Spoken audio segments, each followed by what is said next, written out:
Доброе утро! Несмотря на то, что в Якутии в эти дни неспокойная ситуация с лесными пожарами и дымом, нашим телезрителям мы желаем терпения, сил, бодрости духа и сплоченности в это непростое для нас, для всех лето. Ведь только вместе, сообща, помогая друг другу, мы можем преодолеть все трудности. Доброе утро, друзья, и с началом новой рабочей недели. Сегодня мы расскажем о том, как стать добровольцем в тушении пожаров и как помочь тем, кто от пожаров пострадал. Также мы узнаем об итогах зачисления на бюджетные места в главный вуз республики, а наш эксперт по садово-огородным делам расскажет, как ухаживать за баклажанами. Ну и, конечно же, как правильно заключить договор, если вы вдруг затеяли этим летом ремонт. Конечно же, нас ждут наши традиционные рубрики понедельника и много всего интересного. Друзья, делитесь своими интересными сообщениями, рассказывайте, как прошли ваши выходные. Пишите нам на номер WhatsApp 8 914 273 44 88. Отправляйте ваши фотографии, как начинается ваше утро, чем вы завтракаете, что вы видите за окном. Мы будем рады, мы обязательно расскажем об этом на всю республику и обязательно покажем. Также наша страничка в Инстаграме. Утро Якутии. Подписывайтесь, ставьте лайки, узнавайте анонсы будущих программ. Ну и смотрите, конечно же, нашу передачу в повторе, если вы не успеваете ее посмотреть сразу на нашем YouTube-канале. Ну а прямо сейчас мы узнаем, какую погоду нам предсказали синоптики. По данным Якутского гидрометеоцентра, в 6 часов утра температура воздуха в центральных районах. Столбик термометра показал 10-15 градусов. В заречной группе 5-15. В южных сегодня прохладно. В Нерюнгри плюс 11, гораздо теплее в Алдане плюс 14 градусов. В Вилюйской группе от 15 до 16, в Нижнеленских от 16 до 18 градусов тепла. В западных 11-15, в Колымо-Дигирской группе Улусов от 13 до 16 со знаком плюс. В Янских от 7 до 14 градусов, на северо-западе 9-11 со знаком плюс.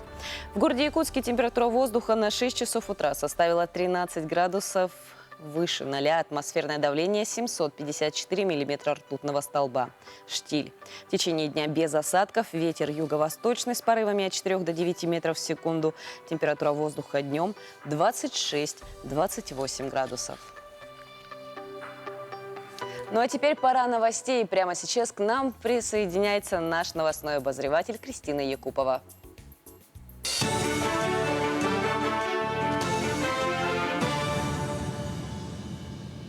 Почти 300 миллионов рублей потратят в этом году на капитальный ремонт главной улицы Якутска. В течение 3 лет на реализацию проекта будет израсходован 1 миллиард 588 миллионов рублей, сообщил РИА Новости глава города Якутска Евгений Григорьев. В 2022 году республика отметит столетие образования Якутской АССР. Капитальный ремонт проспекта Ленина – один из самых значимых проектов, приуроченных к юбилейной дате. В Якутске на Комсомольской площади свою работу начала школьная ярмарка. На прилавках представлены канцелярские принадлежности, школьная форма, обувь и другие товары, необходимые для учебы. Ожидается, что работу будут вести более 100 торговых точек. В этом году в рамках ярмарки пройдет акция «Помоги пойти в школу», участие в которой могут принять как покупатели, так и продавцы. Совместно собранные школьные товары будут переданы малоимущим и многодетным семьям. Работа школьной ярмарки продлится до 5 сентября. Ассортимент у нас в полном объеме уже выставлен. Также у нас рюкзаки, пеналы, дневники, все имеется в большом ассортименте. А также у нас действует система скидок для многодетных, это 15% скидка. А в прошлом году у нас очень быстро мы распродали рюкзаки. Уже к концу школьного базара у нас уже для маленьких первоклассников уже было в минимальном количестве. Мы взяли на 30% больше товаров к плюсу к прошлому году, поэтому мы надеемся, в этом году у нас будет прям вот ровно-ровно-ровно. 70 лет исполнилось бы в этом году заслуженному работнику культуры Якутии, кандидату медицинских наук, ветерану труда, общественному деятелю Виталию Андросову. В честь юбилейной даты в Якутске на аллее Певцов прошло мероприятие, которое собрало родственников, друзей и почитателей творчества известного мелодиста-песенника. Напомним, Виталий Андросов является автором более 140 популярных якутских песен, 19 книг, множество статей в прессе, а также 78 научно-методических тематических работ, в том числе 3 монографий. Виталий Тимофеевич, близкий мне по духу, рядом живя с ним 30 лет. Я просто думаю, что он как-то о себе много не думал, он больше о других думал. Увековечиванием занимался сильно. И оставил вот такое наследие, память о себе, можно вот так сказать. За что бы он ни брался, он не просто так вот сверху вот проходил. Он каждое дело прямо вспахивал изнутри, через себя все вот это пропускал. И вот поэтому он добивался хороших результатов. На этом у меня вся информация. Хорошего вам дня.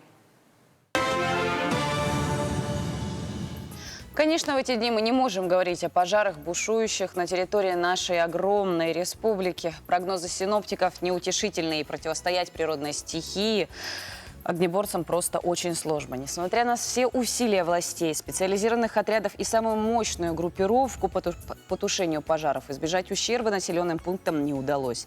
Огонь оказался сильнее. В селе Бескюэль Горного Улуса десятки семей в одночасье потеряли свои дома. Многодетная семья Федоровых воспитывает 7 детей. Всего несколько лет назад большая семья справила новоселье в новом двухэтажном доме. Большое хозяйство, где содержалось 22 головы скота, из них 8 дойных коров, в добротном коровнике планировалось расширить. Взяли от государства грант на 1,5 миллиона рублей. И во время пожара, который перекинулся из леса в село 7 августа, семья лишилась абсолютно всего. Совсем не ждали. Вдруг резко все задымилось, люди побежали, пожарные были наготове, наши парни тоже. Но несмотря на это все, сгорело всего за несколько часов. Дома, коровники, гаражи с машинами, тракторами. Теперь думаем, как будем встречать зиму, как скотину спасти. Конечно, сейчас как никогда нужна сила духа, но за раз все потерять тяжело, конечно. У нас в микрорайоне очень много многодетных семей. Конечно, помощь потерявшим жилье власти республики обязательно окажут. Из резервного фонда регионального бюджета будут предусмотрены средства на строительство новых домов и выплаты пострадавшим. Кроме этого, им сейчас как никогда нужна та самая необходимая психологическая помощь. Люди потеряли кров и находятся в очень тяжелом психологическом состоянии. Пожар, да, и потеря дома и всего того, что связано с тем местом, где ты живешь, это очень тяжелое стрессовое событие в жизни каждого человека. И в такой ситуации нужна, конечно же, людям большая поддержка, поддержка нас всех с вами. И каждый человек может оказать какую-то посильную помощь, материальную ли, словами ли. Поддержка, она выглядит по-разному. И искать то, что, почему это случилось, искать в этом виноватых, это никак не решит проблему. Это важно все-таки начать как-то смотреть, несмотря на то, что это очень большая потеря, которую тяжело очень психологически пережить, все-таки смотреть, как же это выйти из этого состояния, потому что будут строиться дома. Наш президент Ильдархан обещал, что строительство домов тем, кто потерял кров, будет до конца летнего периода. И все мы с вами можем тоже вот как-то этому поспособствовать, поддержать и помочь этим людям, несмотря ни на что, жить дальше, да, строить новое жилье, новую жизнь и постараться перейти к тому, чтобы пережить это тяжелое травматичное состояние и, несмотря на это, жить дальше, да, и смотреть в свое будущее. Борьба со стихией продолжается. Помогают в эти дни тушить пожары добровольцы. Общественный добровольческий штаб по борьбе с лесными пожарами набирает всех желающих выехать в Улусы. Сегодня в штаб стекаются материальная и финансовая помощь от предприятий и граждан республики. Именно здесь координируется вся деятельность добровольцев. На днях вернувшиеся с армии друзья Прокопия Хлопков и Егор Москвитин, узнав, что ситуация с пожарами в Улусах осложнилась, сразу решили ехать в Улус добровольцами. Леса сильно горят, везде дым. В Татынском районе, говорят, близко от деревни огонь. Туда поедем тушить. Многие приходят в центр, прочитав призывы в соцсетях. Почему не помочь? И постоянно задымленность. У меня много детей, поэтому как бы чувствую ответственности. Это мой долг. Поэтому завтра утром выезжаем. И насколько? Ну, пока на неделю. Вы тоже ездите, да? Нет, я с детьми. А вы детьми остаетесь? Жена. Да, супруга моя. Я вчера лежал, смотрел и сегодня просто написал и как бы вот записался. В штабе организованное обучение и инструктаж, как вести себя на месте пожара. Говорим о том, как добыть воздух, если воздуха в принципе нет. И многие другие вещи, как не обжечься, как готовить пищу, как работать с топором, лопатой, ножом и так дальше. Девушки-волонтеры в штабе по очереди вызывают добровольцев и заполняют необходимые документы. Нужны паспорт, СНИЛС, ИНН, желательно справка о COVID-19. Берут преимущественно мужчин от 18 до 60 лет. Если у ребят есть, допустим, экипировка, обувь, берцы, то это очень хороший плюс для нас, потому что у нас бывает такое, что в штабе заканчиваются вещи, и элементарно мы не можем их обеспечить всем необходимым. Но если уж совсем ничего нет, то мы, конечно, пытаемся им выделять. Снаряжение и спецодежда тоже закупаются на добровольные пожертвования. С середины июля через штаб от граждан и предприятий собрано более 7 миллионов рублей. Приносят и продукты питания, необходимые для тушения пожаров инструменты. Отрабатываем и отправляемся в тот же день или на следующий день, пока договариваемся с машинами. И добровольно водители тоже берут.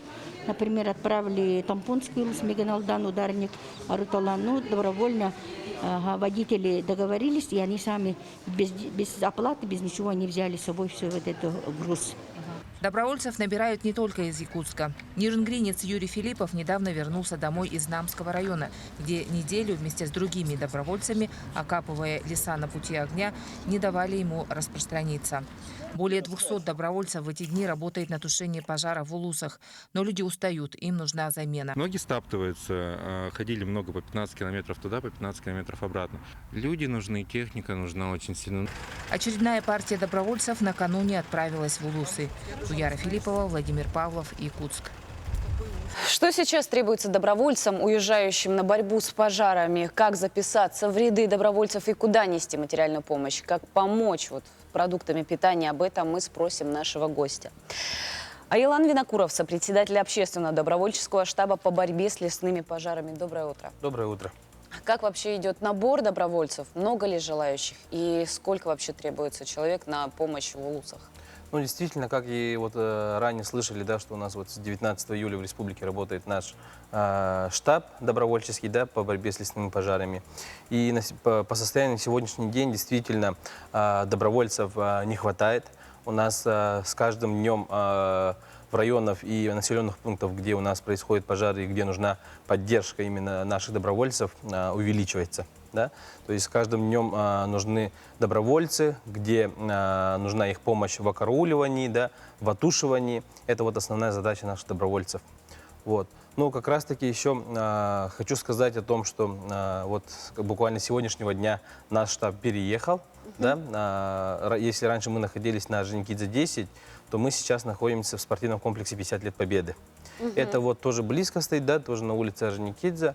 И это говорит о том, что у нас то помещение, которое было уже немножко маленькое, да, и объемы растут, то есть желающих становится чуть более-менее больше, да. Желающих больше. А сколько на данный момент уже помогает в тушении пожаров? Ну, по состоянию именно на 9 июля, да, августа, получается, да, у нас более 200 добровольцев сейчас находится на передовой, так сказать, да, на пожаре. Это у нас в Намском районе, в Кобяйском, Горном, Узялданском, в Хангаласском и Татинске. А что нужно для того, чтобы стать добровольцем? Как помочь? Чтобы стать добровольцем, действительно больше ну, большего не надо, так сказать, да, надо позвонить в наш колл-центр 508-892, либо 508-893. Там девушки сразу ответят, их запишут, и их оперативно сразу добавят в WhatsApp-группу. И то есть вся дальнейшая оперативная группа, ну, оперативная работа с нашим добровольцем ведется посредством WhatsApp. Подскажите еще такой вопрос. Это должны быть совершеннолетние граждане, да? То есть, Да, безусловно, да. Есть ли какие-то ограничения по здоровью? Можете ли вы кому-то отказать именно в содействии? Да, к сожалению, действительно, у нас есть ограничения в части ну, возраста, да, с 18 лет до 60 лет мы набираем, да, и, соответственно, в хорошем здоровье. То есть у человека не должно быть проблем там с органами дыхания, да, то есть физически он более-менее должен быть подготовлен, потому что задача наших добровольцев – это карауливание, и им предстоит каждый день по несколько километров ходить пешком, да, то есть туда и обратно, окарауливать ту территорию, которую им доверят, так сказать. Как долго сами добровольцы находятся вот на местах, где нужно тушить пожары? То есть они как-то сменами туда приезжают, либо добровольно могут сами по желанию остаться на весь период?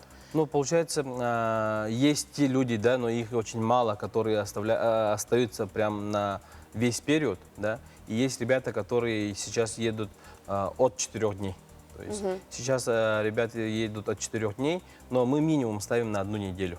1 неделя – это вот прям оптимальный срок, когда доброволец может быть полезен, да, в части вот, окарауливания, отушивания территорий, где происходят лесные пожары наши. По возвращению обратно как бы сюда, в Якутск, либо в свои населенные пункты, что они рассказывают после того, что увидели? Ну, действительно, очень много разных, то есть пожары, они у нас разные, в других районах, да, местности разные, то есть ребята, те, которые у нас были в Ленских столбах, совсем по-другому рассказывают, да. Ребята, которые были у нас и в горном районе, вот в Магарасе, в Кюрелях и так далее, совсем по-другому рассказывают. То есть там ситуация действительно сложная в части того, что вот надо ходить прям по несколько километров, да, по несколько километров, то есть у тебя есть РЛО, да, ранец противопожарный, где у тебя вода есть, да, в одной руке у тебя лопата, да, и, грубо говоря, в одной руке топор, да, и ты идешь вместе со своими ребятами, добровольцами, вот, окарауливать территорию. Еще вам оказывают помощь предприятия и граждане республики, кто не может каких-то в силу своих возможностей именно выехать добровольцем. То есть что чаще всего они как бы помощь какую оказывают? Ну, у нас, смотрите, работа в штабе сейчас практически ведется круглосуточным режимом практически, да, и те люди, которые не смогут выехать по каким-либо причинам, они могут к нам прийти в штаб и помочь, да. К примеру, это у нас есть доброволец Сергей, да, это вот пожилой мужчина, который вот каждый день практически после своей работы, на свои выходные приходит к нам и точит нам лопаты и топоры, которые вот мы отправляем нашим добровольцам. То есть вот такие примеры есть. Ну, то есть можно и вам подходить, ну, желающим всем, да, подходить, помочь в работе штаба, то есть тем или иным способом. То есть подготовить добровольцев, набирать, там, продукты складывать или еще что-то, да. Сейчас мы собираем как раз-таки вот материальную помощь, да, которая будет отправлена для пострадавших Бескёль, да, в село Бескёль горного района. Поэтому работы на самом деле в штабе хватит на всех. Ваш штаб добровольческий, координирует ли он свою работу с оперштабом именно республиканским? Безусловно, конечно, да. Задачи какие ставятся? Работа с республиканским оперативным штабом, да, в лице Дмитрия Ильича Садонникова. Мы с ними постоянно на связи. Мы с ними каждое утро в 8 утра и вечером в 7 вечера принимаем участие в оперативном штабе. То есть оперативную информацию мы им тоже предоставляем, и они нам, соответственно, содействуют тоже в части предоставления транспорта, да, то есть для доставки наших добровольцев в те места. Они сейчас содействуют нам в решении наших различных административных вопросов, да, то есть по организации вот этой работы штаба и так далее. То есть у нас, безусловно, вся работа делается вместе, так как у нас цель у всех одна, да, помочь в тушении лесных пожаров у нас в Якутии. Ну, в завершении разговора вы можете обратиться ко всем жителям нашей республики, кто смотрит нашу программу, можете призвать их именно помочь в это непростое время, присоединиться именно к добровольческому движению. Да, действительно, всех желающих добровольцев, мужчин от 18 лет призываем вступить в ряды добровольцев и помочь своей республике тушить эти лесные пожары. Ждем вас всех по нашему новому адресу, да, в спортивном комплексе 50 лет Победы. Кстати, сегодня на календаре 9 августа, и оказывается, сегодня во всем мире отмечают День защиты от леса от пожаров. Какие еще даты и события выпадают на сегодняшний день, узнаем в нашей постоянной рубрике.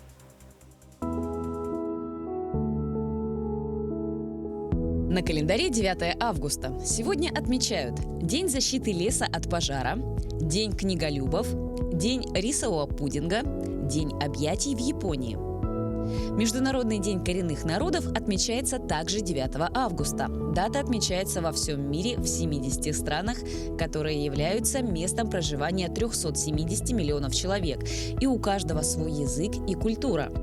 Также 9 августа в мире отмечается День воздушных поцелуев. Это праздник для влюбленных молодых людей и всех счастливых жителей на планете.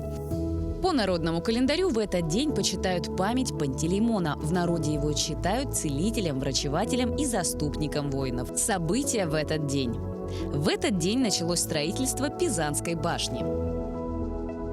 В Ватикане состоялось открытие Сикстинской капеллы.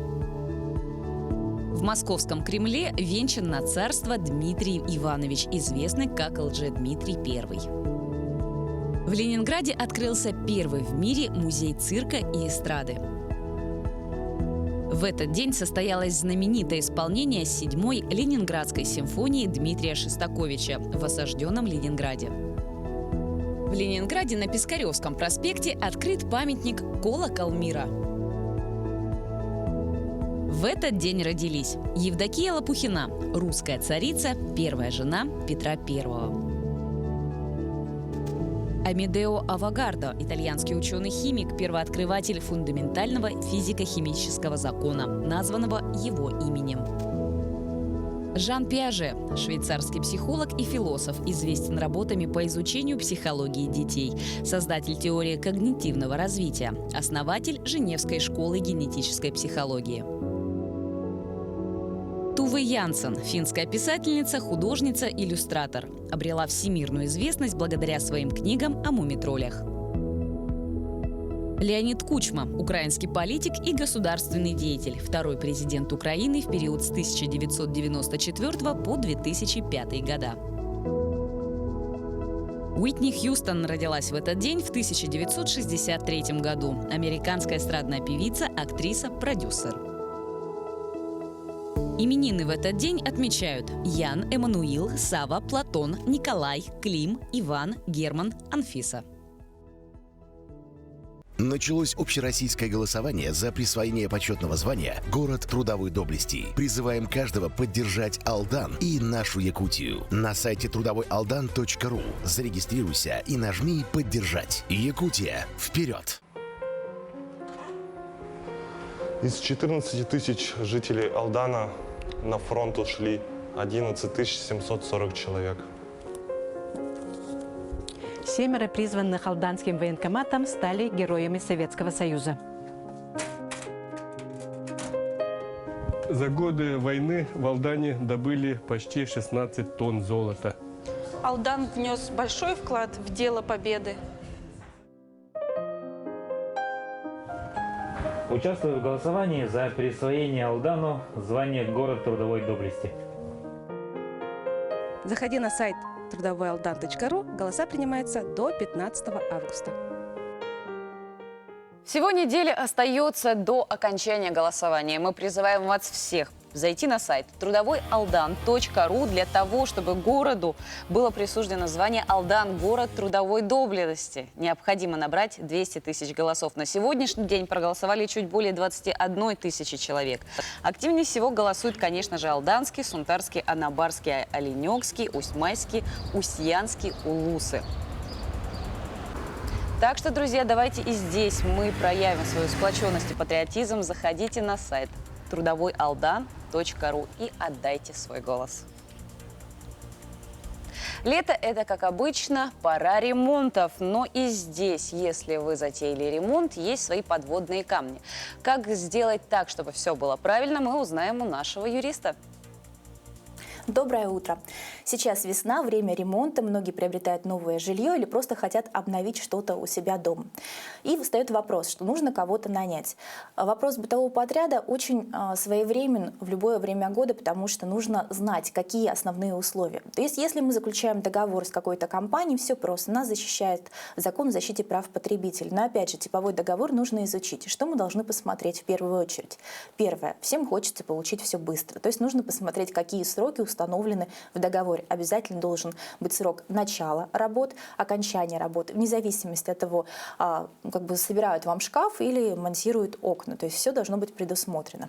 Далее мы смотрим, какую именно работу выполняет, что в нее входит.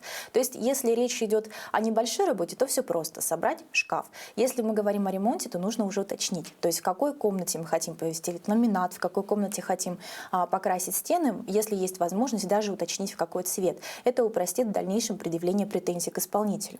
Далее, в договоре обязательно должны быть предусмотрены штрафные санкции, поскольку, когда мы обращаемся в суд, судом установлены минимальные санкции статьи 395, то есть это очень маленький размер неустойки. Порой бывает, что работы не выполнены даже за 2 месяца, то есть просрочка достаточно значительная, а санкции небольшие, поэтому подрядчики уклоняются. Поэтому нужно предусмотреть, чтобы была неустойка. И, конечно, нужно посмотреть также перечень материалов. То есть если вы материалы приобретаете самостоятельно, тут можно указать в договоре, что приобретаете самостоятельно. Вроде претензий к исполнителю не будет. Если материалы приобретает исполнитель, то нужно указать, какого качества. Все договоры подряда, они достаточно простые, но обязательно в письменной форме. Еще раз повторюсь, что если вы не стесняетесь вносить изменения в типовую форму, то есть если вам не нравится порядок исполнения, вам не нравится, что не точно указаны материалы, возможно, это не подходит именно к вашему случаю, или у вас какие-то есть сложные элементы и конструкции, которые нужно внести, это обязательно нужно прописать в договоре. Как установлено законом, в каждом индивидуальном случае условия должны быть едины, но при этом какие-то отклонения обязательно должны быть установлены договором, договоренностью между сторонами. Чтобы разработать свою форму договора подряда, если вы нанимаете физическое лицо, можно обратиться к специалисту или просто скачать из интернета. Также мы просматриваем любую форму в интернете, обязательно должен быть указан город, где вы находитесь, также подсудность, то есть если вдруг лицо, которое вы нанимаете, прописано не в городе Якутске, то есть чтобы не обращаться потом с претензией по месту жительства именно этого лица, нужно указать, что спор рассматривается в городе Якутске, в Якутском городском суде. Тогда при обращении в суд не будет сложностей. И не нужно будет искать именно по месту регистрации, где же находится там суд. Устанавливаем сроки и перечень того, чего хотим. Хотим покрасить, хотим положить ламинат, хотим сконструировать какую-то нишу. Все это прописываем. Можно даже от руки. Главное, чтобы в письменной форме. Желаем хорошего ремонта и чтобы у вас никогда не было проблем.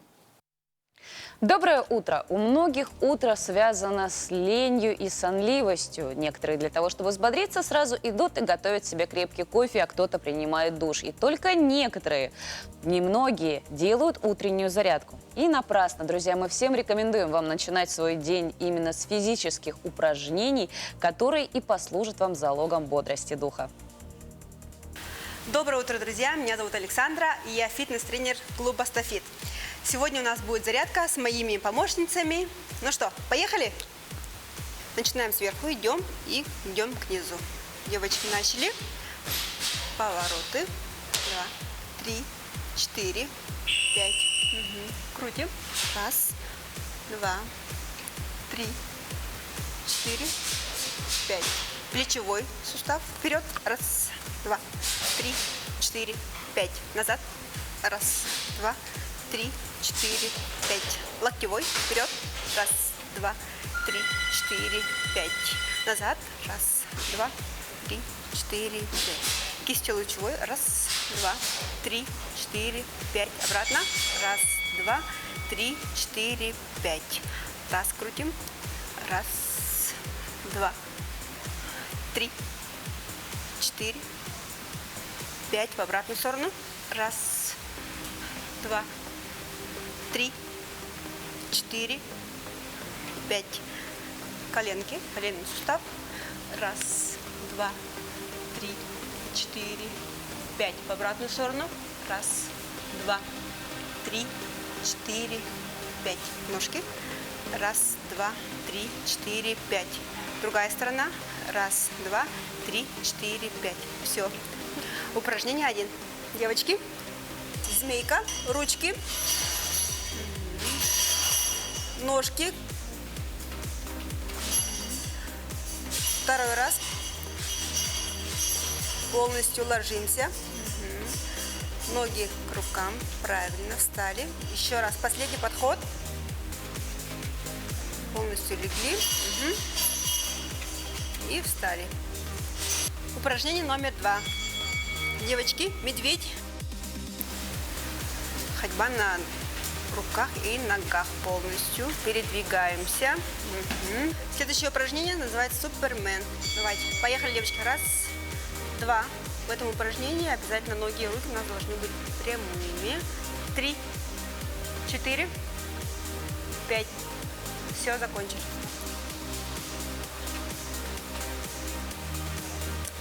Следующее упражнение у нас приседания в паре. Ноги на ширине плеч. Отводим таз назад. Девочки, раз. Поехали. Поддерживаем друг друга, держась за руки. Да. 2. Спинка прямая. 3. 4. И последнее 5. Все, закончили. Следующее упражнение у нас выпад назад. Держимся за ручки, да. Поддерживаем друг друга и начали. Отводим ножку. Раз, два. Ножки крест-накрест. 3, 4, 5,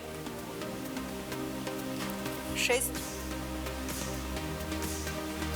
7, 8, 9, 10. Все, молодцы, закончили. Следующее упражнение называется стульчик. Имитация, как вы сидите на стуле. Девочки, присели, пожалуйста. Ножки вместе. И в таком положении сидим 30 секунд. И на этом мы сегодня закончили. И всем отличного дня! Прямо сейчас к нам присоединился наш новостной обозреватель с последними и актуальными новостями.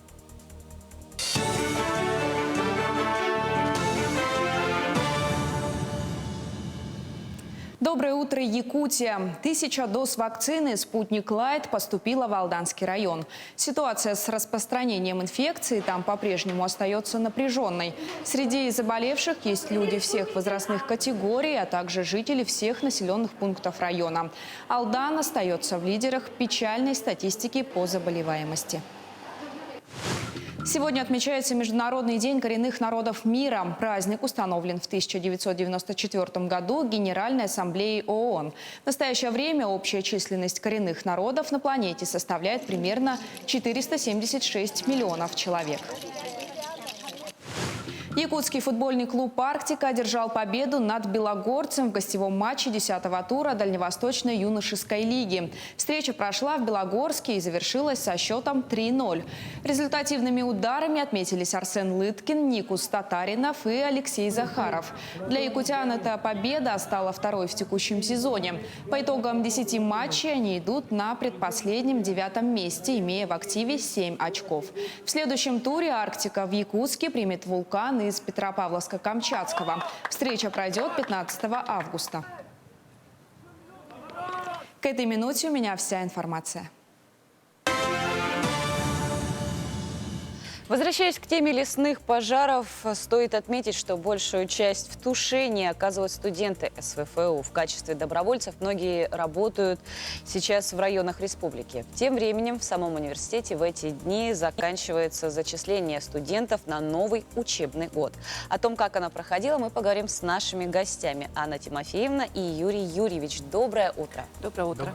Прежде чем говорить о зачислениях, хотим спросить, насколько нам известно, университет уже начал оказывать помощь тем студентам, чьи дома пострадали от пожаров. Да, руководство университета и правление Фонда социальной защиты студентов университета приняло решение о том, что тем студентам, дома которых пострадали во время пожаров в селе Бяскёль горного района, будет оказана материальная помощь единовременная в размере 100 тысяч рублей. И все волонтеры, которые от университета работают, конечно, вносят огромный вклад в спасение наших лесов от пожаров. Это очень хорошо. Давайте тогда к теме зачисления. Есть ли итоги уже зачисления на бюджетные места в ваш институт? Сколько студентов уже в первых списках? Итоги зачисления у нас будут основные после 10 августа. То есть уже завтра? Да, ага. Первые итоги зачисления имеются только по приоритетным студентам-абитуриентам, которые являются победителями, призерами всероссийских олимпиад, которые входят в федеральный реестр Министерства науки и образования Российской Федерации. Например, такие олимпиады, как Северо-Восточная олимпиада школьников, которую проводит наш университет. Кроме того, имеются абитуриенты с особыми правами, это дети-сироты и дети-инвалиды. Они тоже имеют право на приоритетное зачисление на бюджетные места. И третья категория, которая зачисляется досрочно, это абитуриенты, которые имеют целевые договора с предприятиями нашей республики и будут потом работать на этих предприятиях. А по каким направлениям и кого вы готовите? Так, надо сказать, что финансово-экономический институт всегда стоял на 3 китах. Это экономика, это финансы, это управление. Это то, что является базисом современной цивилизации. 3 основных направления. Вот, завершаются зачисления на бюджетные места, а на коммерческие места до какого еще срока продолжится зачисление? На коммерческие места наш университет принимает в течение августа на очную и очно-заочную форму обучения. И в связи с тем, что на заочную форму обучение начинается позже, поэтому документы можно на заочную форму обучения и бакалавриат, и магистратура подавать в течение сентября месяца до 1 октября. То есть время еще есть? Да, время есть. А есть ли информация, как в этом году будет именно учебный процесс сам складываться, очно или дистанционно? По последним инструктивным материалам нашего Министерства науки и высшего образования предпочтительнее будет очный формат обучения, когда, согласно рекомендации Роспотребнадзора и Министерства здравоохранения Российской Федерации, и преподаватели, и студенты, они будут обязательно вакцинированы и будут учиться в аудиториях в традиционном очном формате. Скорее всего, так. Ну вот, и что касается бюджетных мест, сколько сейчас стоит обучение? Обучение у нас коммерческих студентов в наш институт составляет около 260 тысяч рублей, но университет наш предоставляет значительные скидки тем, кто имеет высокие баллы единого государственного экзамена. Практически сразу 50% скидки можно получить на это. Кроме того, рассматриваются и социальные условия семьи, является ли семья малообеспеченной и так далее. При предоставлении определенных справок абитуриент может получить значительную скидку при поступлении на коммерческое место. Кроме того, очень хороший инструмент у нас предоставляют наши банки, и Алмаз-Ергенбанк, и Сбербанк. Они предоставляют образовательные кредиты, которые студент может выплачивать потом, после окончания университета. Там, наверное, еще какие-то особые условия по процентам. Особые льготные условия по процентам, минимальный процент. И платежи начинаются уже после того, как студент окончил и стал дипломированным специалистом. Это очень хорошо. А теперь давайте более подробно именно по специальностям. Какие сейчас специалисты более востребованы и куда чаще всего поступают? Так, здесь нужно отметить следующее, да, что всегда востребованы какие компетенции, да, чему мы можем научить в финансово-экономическом институте. Это в первую очередь, конечно же, как управлять людьми, управление персоналом, умение работать в коллективе. Второе востребованное направление – это иностранные языки. И в нашем институте ведутся программы на английском языке, есть программа на французском языке. Я сам веду дисциплину на английском языке, на программе «Конвергенция». Ну и третье актуальное умение – это умение работать с цифровыми инструментами в глобальной сети интернет. С этого года у нас открыта московская образовательная программа совместно с Высшей школой экономики. Называется она «Экономика и анализ данных», куда мы и приглашаем наших абитуриентов. Вот вообще, насколько сложно именно на экономических факультетах обучаться? Насколько сложно? Да. Здесь все-таки зависит от самого желания самого студента. Ведь мы на кого ориентируемся? Наш контингент – это студенты, которые видят себя в будущем нашей республики. Ведь не секрет, многие абитуриенты выбирают центровузы. Они видят себя в других регионах. И это тоже нормально. Сейчас конкуренция глобальная. А вот наша целевая аудитория именно те абитуриенты, которые хотят реализовать свой потенциал у себя в регионе, в нашей республике. А наша республика – это все-таки драйвер экономического роста в Дальневосточном федеральном округе. Ну и, наверное, о наболевшем. Как у нас обстоят дела по выпуску уже с трудоустройством? Есть ли достаточное количество тех самых мест? Следите ли вы, когда в дальнейшем сложилась именно карьерная жизнь именно ваших студентов? У нас сложилась очень такая интересная ситуация, что ежегодно у нас, скажем, лист ожиданий работодателей в очереди за нашими студентами составляет ежегодно по 50, 60, 70 вакансий. Ну, это прям хорошую такую конкуренцию создает во время учебы. Нет, наоборот, работодатели конкурируют за наших выпускников. Так как студенты тоже не должны расслабляться. Вот. И это говорит о высокой востребованности наших выпускников, потому что основными потребителями наших выпускников являются предприятия нашей республики, крупные компании. И наши студенты очень успешно работают в качестве предпринимателей сами, создают сами рабочие места и являются успешными и востребованными людьми. Ну, большое спасибо вам за то, что вы прошли к нам сегодня в утро в нашу программу. Мы желаем вам успешной приемной кампании, хороших студентов, именно чтобы дальше статус нашего института он повышался, и такая же конкуренция среди работодателей также продолжала расти. Ну, я думаю, не секрет, что все студенты в той или иной мере люди суеверные, а очень волнуются и, скорее всего, перед тем, как узнать и увидеть свое имя в том самом долгожданном списке поступивших, они, наверное, посмотрят и послушают гороскоп.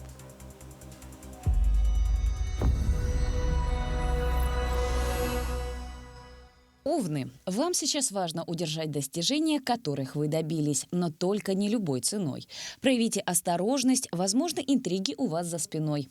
Если отношения изжили себя, постарайтесь расстаться мирно, принимая это как жизненный урок. Посвятите достаточно времени себе, своему дому и даче. Тельцы, ваши успехи в профессиональной деятельности вас порадуют, но, похоже, вы были столь увлечены работой, что ваш любимый человек страдает от недостатка вашего внимания. Будьте помягче с ним. В конце недели поступит важная для вас информация, которая может поменять ближайшие планы. Близнецы, ваша жизнь наконец-то кардинально изменится, причем именно так, как вам хотелось бы. Вы получите предложение о новой работе или предложение руки и сердца. У вас появится новый дом и семья.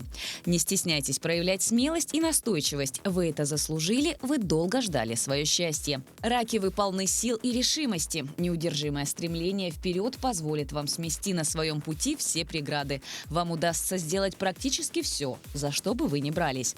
Некоторые трудности, возникшие в начале недели, не станут помехой для проявления вашего профессионализма. Вы сможете сохранить хорошие отношения с начальством.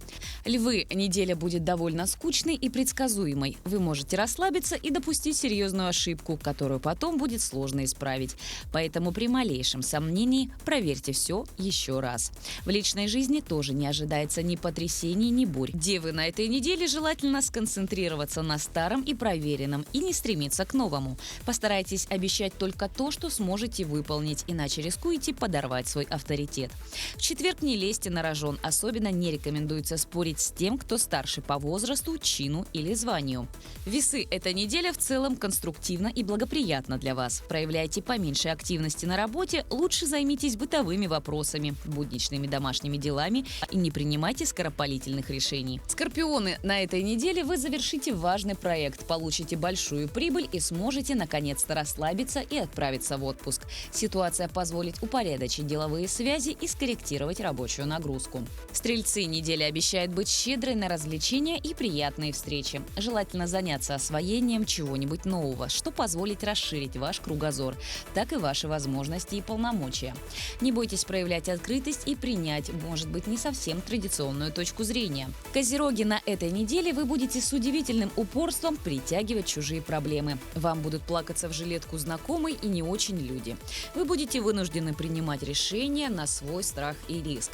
Часть событий будут разворачиваться совсем не так, как вы задумали. Однако это не повод для тревог и страхов. Водолеи, у вас может пропасть на время интерес к вопросам карьеры. Вместо нее на первый план может выйти стремление к личной свободе или хотя бы к иллюзорному ощущению ее. Вам захочется почувствовать себя свободным художником. Похоже, вам пора в отпуск. Заведите курортный роман. Рыбы, на этой неделе не сомневайтесь в себе. Вы можете изменить свою жизнь к лучшему. Во вторник полезна активность и инициатива с вашей стороны. Среда хороша для разрушения старого и начала нового. В этот день у вас будет больше пространства для выбора. В пятницу может проявиться ваша эмоциональная уязвимость.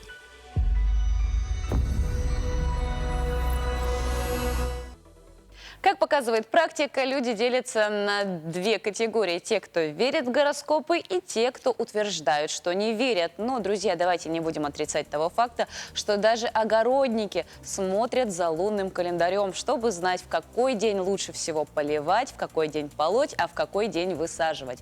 Прямо сейчас наш специалист по садово-огородным делам Ольга Шиханова поделится своими секретами по уходу за баклажанами. Доброе утро, уважаемые телезрители! Сегодня мы поговорим о баклажанах, о выращивании баклажан у нас в Якутии. И, наверное, больше всего я остановлюсь на что я упустила нынче, хотя 30 лет больше выращиваю баклажаны, что я упустила, чтобы они вот сейчас вовремя не были такими, как бы я хотела. Я посадила поздно их. Так получилось, что я на 3 недели практически запоздала.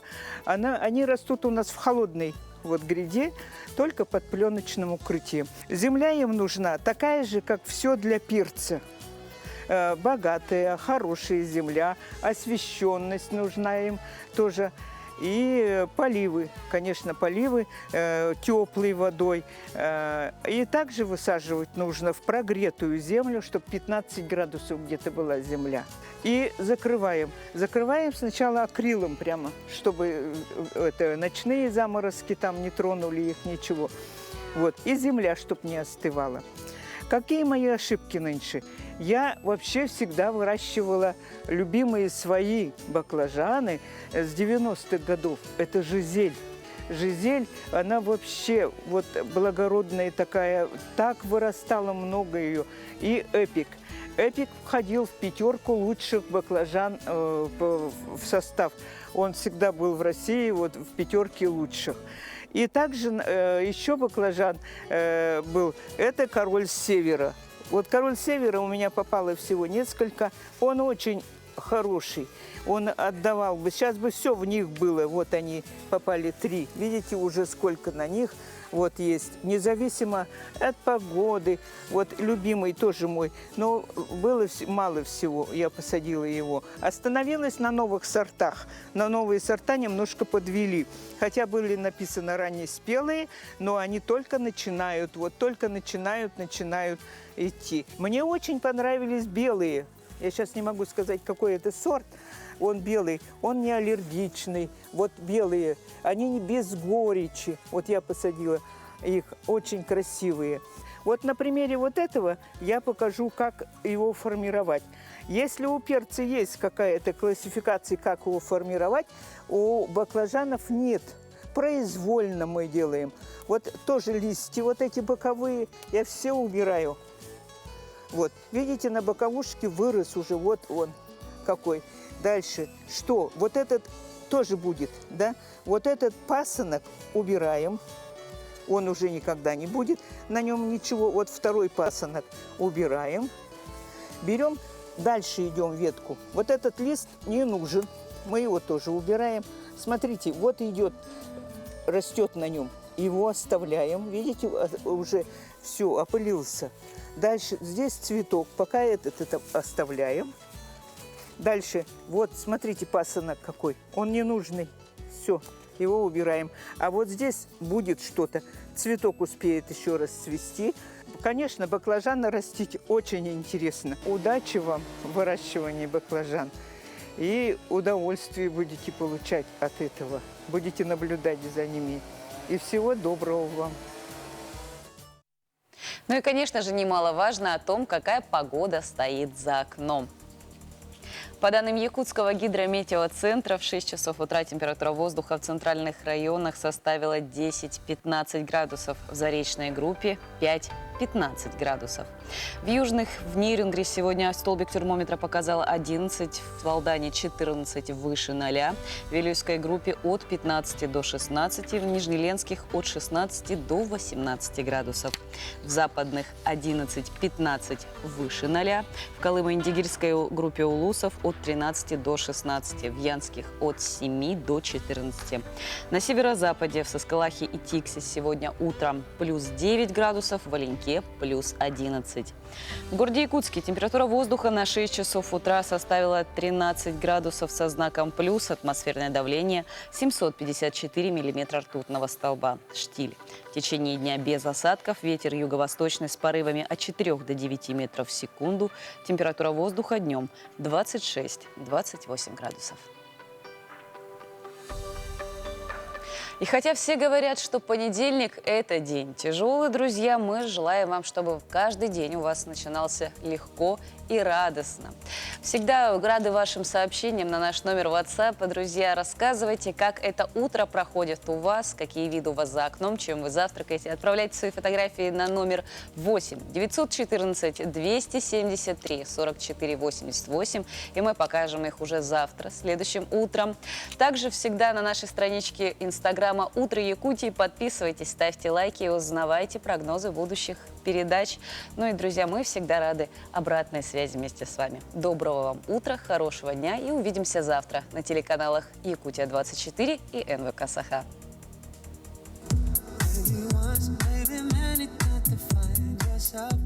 And I hope that it happens for your friend. But you've only one chance to live your life. So go on, go and tell yourself you can.